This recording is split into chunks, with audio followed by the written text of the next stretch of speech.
इश्क इबादत है मेरी.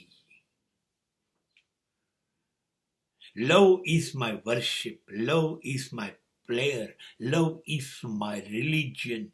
Love is the true experience of spiritualization. Love means rewardless, awardless life. Love means no return. Total selfless behavior is a love. Love is not a process to complain. Love is not a process of compulsion. Love means absolute freedom, freedom, and freedom. Love is another name of sacrifice for others.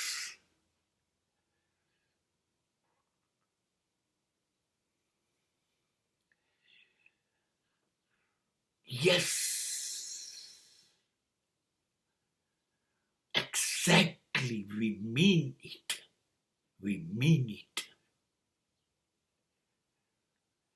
જ્યાં શરીરની બાદ બાકી થઈ જાય, મનનો પ્રવેશ જ નહીં.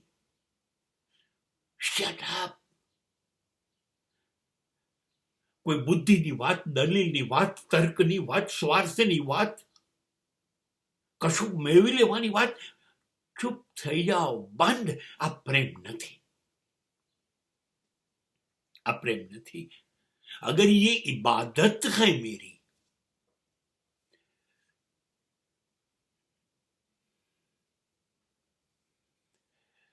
ઈશ્વર પાસે એક જ વસ્તુ જો માંગવાની હોય અસ્તિત્વ પાસે, તો એ આ છે પ્રેમ. બસ આ આપી દે, હવે કશું નથી જોઈતું. એ મળી ગયું પછી જિંદગી ભરપૂર થઈ ગઈ. હવે શું માંગુ?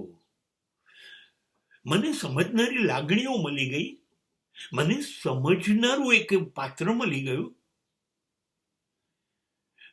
જ્યાં દો જિસ્મ એક જાન. શરીર તો બધાના અલગ છે, પણ બંનેની ધડકન એક જ.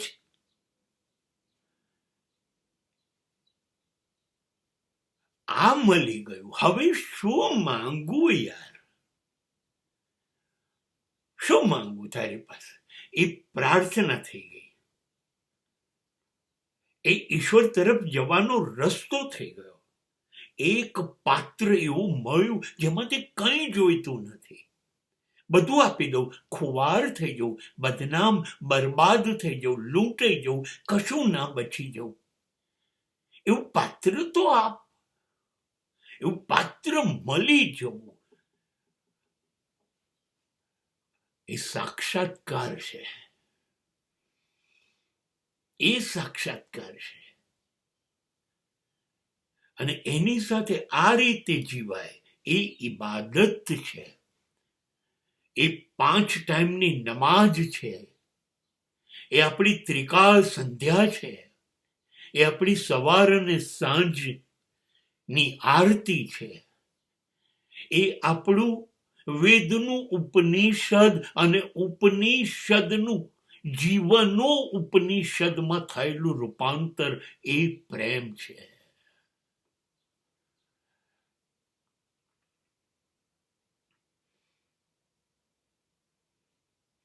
પૃથ્વી ઉપર પ્રેમ ના નામ ઉપર જુઓ તમે, રાધા અને કૃષ્ણ 2-5 હજાર વર્ષથી ભૂલાતા નથી. 8 પત્નીઓ પછી પણ રાધા માટે પ્રેમ નું પ્રતીક કૃષ્ણ બને છે. અને પરિણીત અને માતા સંતાનોની હોવા છતાં રાધા નો પ્રેમ અકબંધ કૃષ્ણ સાથે મૃત્યુ સુધી જળવાઈ રહે છે. અને ક્યારેય કોઈ અપેક્ષા નહીં રાધા મારી થઈ જાય કે કૃષ્ણ મારો થઈ જાય. અને ત્યારે રાધા કૃષ્ણ નો પ્રેમ એ ધર્મ બની જાય. This is a true love. ये इश्क इबादत मेरी.